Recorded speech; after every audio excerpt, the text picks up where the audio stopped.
ಒಂದು ಗ್ರಾಮದಲ್ಲಿ ಅಜ್ಜಿ ಮತ್ತು ಮೊಮ್ಮಗ ಇಬ್ಬರೂ ಮಾತ್ರ ಬದುಕುತ್ತಿದ್ದರು.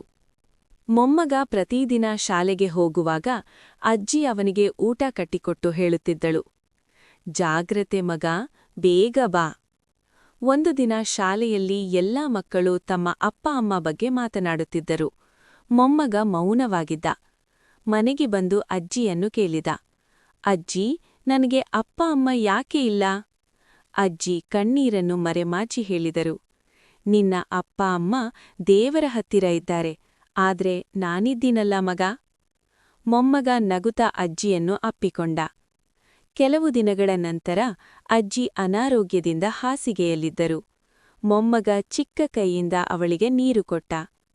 ಅಜ್ಜಿ, ನೀವು ಬೇಗ ಗುಣವಾಗಬೇಕು, ನನಗೆ ನೀವು ಮಾತ್ರ ಇದ್ದೀರಾ. ಅಜ್ಜಿಯ ಕಣ್ಣು ನೀರಿನಿಂದ ತುಂಬಿತು. ಅವರು ನಿಧಾನವಾಗಿ ಹೇಳಿದರು, ನನಗೂ ನೀನೇ ಎಲ್ಲವಯ್ಯ.